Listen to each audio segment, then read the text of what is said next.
Hi. അപ്പൊ ഞങ്ങൾ ഇന്ന് തിരുവമ്പാടിയിൽ നിന്ന് ഞങ്ങളുടെ നാട്ടിൽ നിന്നും ഗുണ്ടൽപേട്ടിലേക്കുള്ള യാത്രയിലാണ് കേട്ടോ. സൂര്യകാന്തി പൂ കാണാൻ. അപ്പൊ ഞങ്ങൾ മാത്രമല്ല, അളിയനുണ്ട് കൂടെ. അളിയൻ ഡ്രൈവിംഗിലാണ്. ഹായ്. നമ്മളോട് വീഡിയോയിലുള്ള ആളാണ് കേട്ടോ. പിന്നെ ഇത് ഏടത്തിയമ്മ മോളുണ്ട്, മോൾ ഉറങ്ങാണ്. അപ്പോൾ വേറൊരു ഫാമിലിയും കൂടി ഉണ്ട്. പാപ്പനും മക്കളൊക്കെ ഉണ്ട്. അവർ വേറൊരു കാറിൽ മുന്നിൽ പോകുന്നു.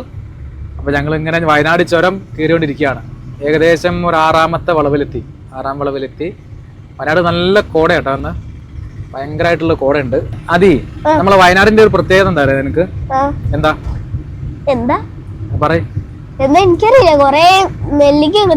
നെല്ലിക്ക തിന്നണല്ല, നമ്മൾ വയനാട് വഴി എത്ര പ്രാവശ്യം വന്നാലും ഒരു പുതുമ ഉണ്ടാവും. നമുക്ക് മടുക്കൂല, യാത്ര മടുക്കൂല. കാട്ടിക്കൂടുള്ള യാത്ര ആയതുകൊണ്ട് നമുക്ക് തീരെ മടുക്കൂല. വെള്ളച്ചാട്ടമൊക്കെ കണ്ട് ഇന്ന് ഞായറാഴ്ച ആയതുകൊണ്ട് തന്നെ ഒരുപാട് ഫാമിലീസ് ഉണ്ട്. വരുമ്പോ കൊറേ കുരങ്ങന്മാരുണ്ട്, ഇപ്പൊ കാണുന്നില്ല. അപ്പൊ എന്തായാലും സൂര്യകാന്തി പൂ കാണാൻ വേണ്ടിയുള്ള യാത്രയിലാണ്. ബാക്കിയുള്ള വിശേഷങ്ങള് അങ്ങനെ നമ്മൾ 9ാം വളവിൽ എത്തിട്ടോ. അപ്പൊ ഞങ്ങള് 9ാം വളവെത്തി. ഇതേ മോളെ സാധനം രസമുണ്ടോ? അപ്പൊ ഞങ്ങൾ വയനാട് ചുരം കയറി ചെറിയൊരു ചായ കുടിക്കണം. അതിന് വേണ്ടിയിട്ട് ചെറിയൊരു ഹോട്ടലുണ്ട്, ചെറിയൊരു തട്ടുകട. അപ്പൊ ഞങ്ങൾ വൈത്തിരിന്ന് പൊറാട്ടയും അയിലക്കറിയും ഒക്കെ കഴിച്ച് യാത്ര തുടരുക. ഇനി ഇവിടുന്ന് ഏകദേശം 2 മണിക്കൂറും കൂടി ഉണ്ടെന്നാ പറഞ്ഞ. ഞങ്ങൾ ആദ്യമായിട്ടാട്ടോ ഞങ്ങൾ സൂര്യകാന്തി പൂ കാണാൻ പോണേ. ഇനി അവിടെ ചെല്ലുമ്പോഴേക്കും മഴ പെയ്തെല്ലാം കൂടി കരിഞ്ഞു പോയെന്ന് അറിയില്ല. എന്തായാലും പോയി നോക്കാം. സീസൺ കഴിഞ്ഞോ? അല്ലല്ലോ. ആണോ? ഇന്നലെയും കൂടി പോയിട്ടുണ്ട്. അപ്പൊ ഞങ്ങള് ഫോറസ്റ്റിലേക്ക് കയറി. അച്ഛൻ പറഞ്ഞ് എന്തൊക്കെയൊക്കെയോ മൃഗങ്ങളൊക്കെ കാണുന്നു, മാനെയും സിംഹത്തിനെയൊക്കെ കാണുന്നൊക്കെ അച്ഛൻ പറഞ്ഞു. അപ്പൊ എന്തൊക്കെ കാണുന്നു നോക്കാം.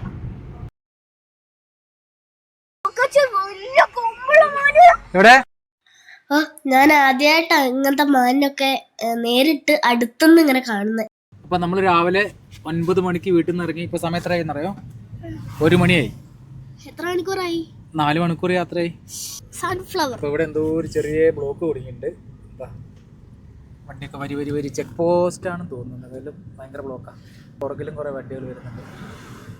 ഇത് കുറച്ച് തിരക്കുള്ള ആൾക്കാരാണ്. ഇതിന്റെ ഉള്ളിൽ കൂടി ഇത്രയും ബ്ലോക്ക് ഇവിടെ ഉണ്ടായിട്ട് ഒരുത്തരം അതിൻ്റെ കൂടെ കുത്തിത്തിരിക്കി ബാക്കിയുള്ള വണ്ടിക്ക് ബ്ലോക്കാക്കി. അപ്പം ഞങ്ങൾ കർണാടക ബോർഡറിലേക്ക് കടക്കുകയാണ്. അങ്ങനെ ഞങ്ങൾ ഏകദേശം ഗുണ്ടൽപേട്ട് എത്തി. ഞങ്ങൾ വന്ന സമയത്ത് ഭയങ്കര മഴയായിരുന്നു. ഭയങ്കര മഴയല്ല, ചെറിയ ചാറ്റൽ മഴ. ഇപ്പം മഴയൊക്കെ പോയി. അപ്പം ഇന്ന് ഞായറാഴ്ചയും കൂടെ ആയതുകൊണ്ട് കുറേ ആൾക്കാരൊക്കെ ഉണ്ട്. എങ്ങനെയുണ്ട്? അടിപൊളിയാണോ? രസമുണ്ടോ? പൂവൊക്കെ അധികം പൂവൊന്നുമില്ല കേട്ടോ. പിന്നെ നമ്മളന്ന് വീഡിയോയിൽ കണ്ടിട്ടുണ്ടായിരുന്നു, ഒരു ടീം വീഡിയോയിൽ ചെയ്തിട്ടുണ്ടായിരുന്നു. 3 ഏക്കർ സ്ഥലങ്ങളിൽ 3 ഏക്കർ സ്ഥലത്ത് ഇങ്ങനെ പരന്ന് കിടക്കാന്നൊക്കെ പറഞ്ഞിട്ടുണ്ടായിരുന്നു. പക്ഷെ അങ്ങനെ 3 ഏക്കറൊന്നും ഇല്ല. അതറിയില്ല. പക്ഷെ ഞങ്ങൾ വന്നെടുത്ത് ഇത്രേ ഉള്ളൂ. അധികം ഒന്നുമില്ല. ഏകദേശം 1 ഏക്കറിന്റെ അടുത്ത് ഉണ്ടാവുമായിരിക്കും.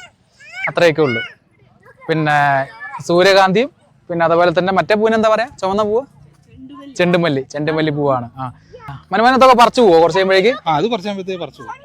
ഓണത്തിനേക്കല്ല, വേറെ ഓരോ സീസൺ. ഇവിടെ കേറണമെങ്കിൽ മെയിനായിട്ട് ഇത് പിന്നെ നമ്മുടെ ഈ എണ്ണ ഉണ്ടാക്കാൻ സൺഫ്ലവർ അല്ലേ? ഇത് പിഴിഞ്ഞിട്ട്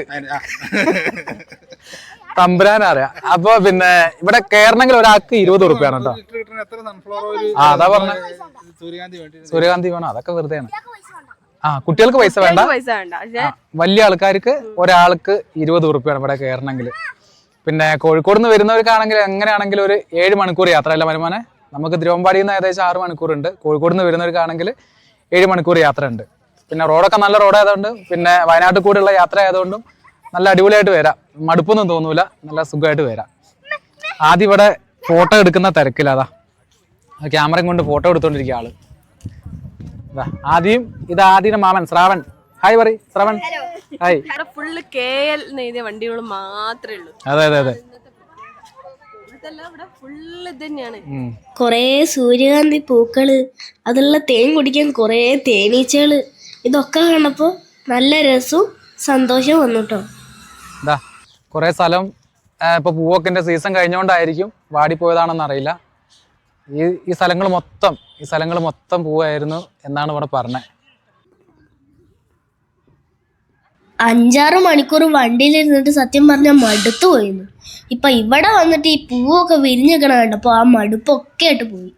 ഇനി ഈ സ്ഥലത്ത് ഫുള്ള് പൂ വിരിയണ ആ ഒരു ദിവസം വരണം, നല്ല രസം ഉണ്ടാവും. അപ്പൊ പൂവൊക്കെ കണ്ട് തിരിച്ചു പോവാട്ടോ.